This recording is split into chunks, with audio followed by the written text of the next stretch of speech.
Ang sa akin nagmamahal, tutupad sa aking aral, ama't ako'y mananahan.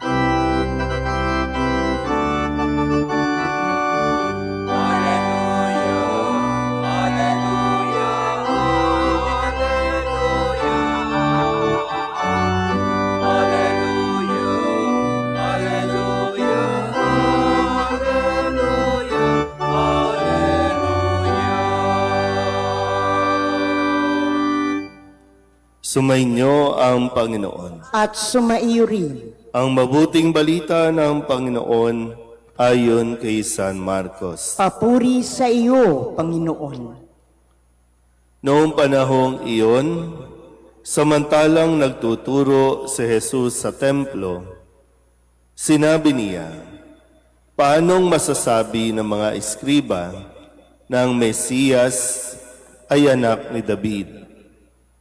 Si David na rin ng kasihan ng Espiritu Santo ang nagpahayag ng ganito.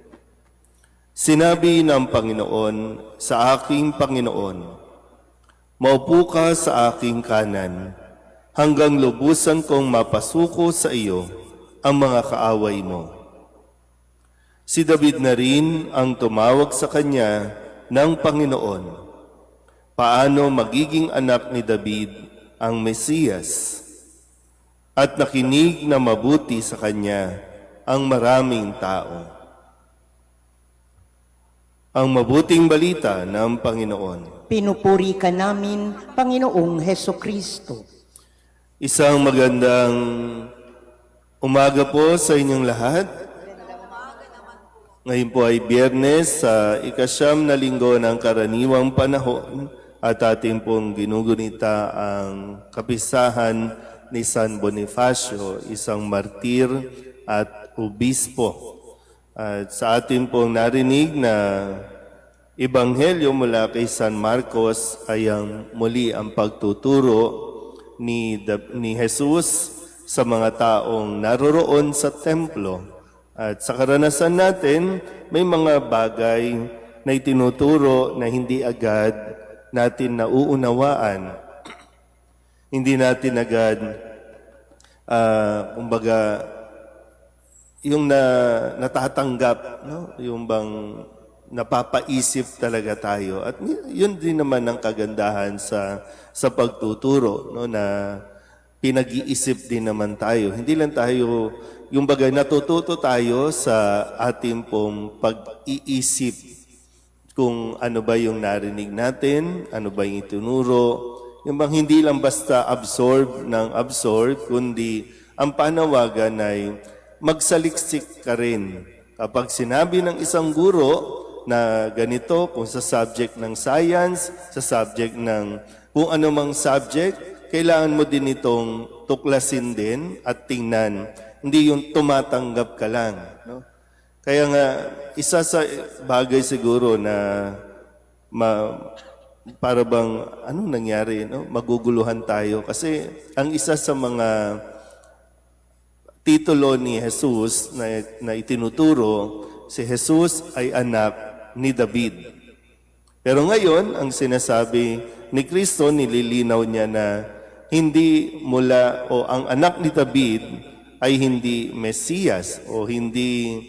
Sabi nga dito, no, paanong masasabi ng mga eskriba na ang Mesiyas ay anak ni David? Itinatawag nating si Jesus na anak ni David. Nang siya ay pumasok sa Jerusalem, isinisigaw ng mga tao, Hosana sa anak ni David. So, sabi ko, paano ko ba ito ipapaliwanag, no, sa misa, sa homily? Isa din ito sa binibigkas ko lagi, no, na Jesus, anak ni David, maawa ka sa akin na makasalanan.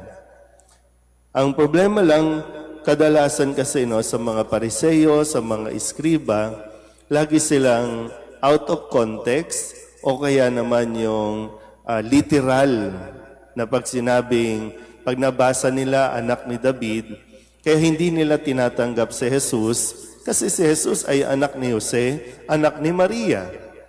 So, hindi siya ang anak ni David. Pero ang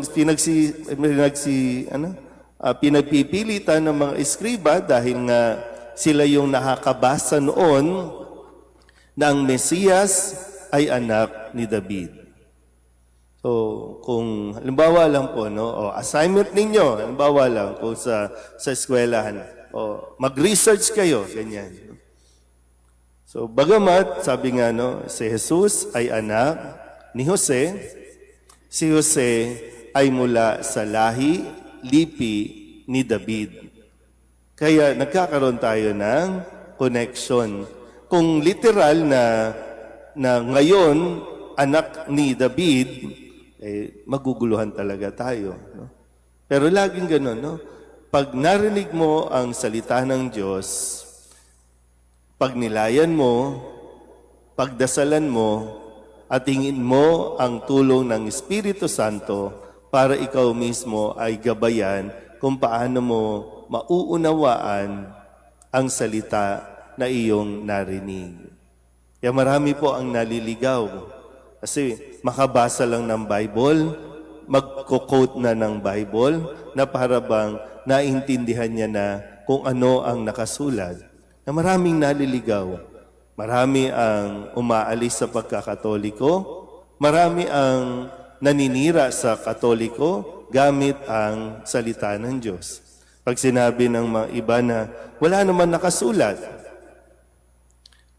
pag sinabi rin naman nasusulat, kaya gulong-gulo ang kanila pong pananampalataya at wag nawa itong magdulot ng kaguluhan sa atin mismo.